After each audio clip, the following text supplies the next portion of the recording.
এটা চমু বিৰতিৰ পাছত দৰ্শকসকল পুনৰ ঘূৰি আহিছোঁ আমাৰ এই ফকতীয়া অনুষ্ঠানলৈ। আৰু আপোনালোকে যিহেতু গমেই পাইছে, আজি আমাৰ মাজত আছে অসমৰ এনে দুজন ফকতীয়া ব্যক্তি। আমাৰ মাজত আছে অসমৰ ইনষ্টাগ্ৰাম সন্থাৰ মতাবলীয়া বাইদেউ আৰু আমাৰ ইউটিউব সন্থাৰ কপি মাষ্টাৰ পৰাক আমি আমাৰ মঞ্চত স্বাগতম জনাইছোঁ। এতিয়া আমাৰ মতাবলীয়া বাইদেউ, আপোনালৈ মোৰ ফালৰ পৰা এটা চিধা প্ৰশ্ন।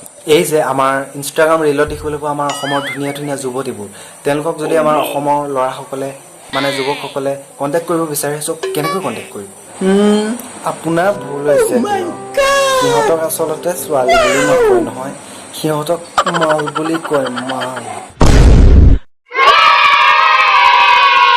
আৰু সেই মালবিলাক পতাবলৈ কোনো বগা ধুনীয়া বডি চডি থকা ল'ৰা হ'ব নালাগে, দৰকাৰে নাই হেণ্ডছমৰ।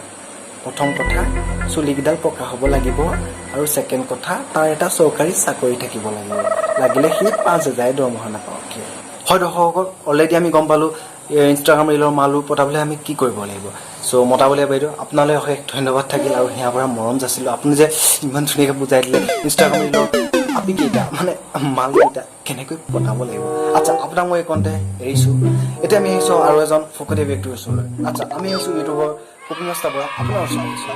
আপুনি কওক, ইউটিউবৰ মালবোৰ পতাবলৈ হ'লে কি কৰিব লাগিব? প্ৰথম কথা, ইউটিউবৰ ছোৱালীবোৰক মাল বুলি নকয়, তেওঁলোকক চেলিব্ৰিটি বুলি কয়, চেলিব্ৰিটি।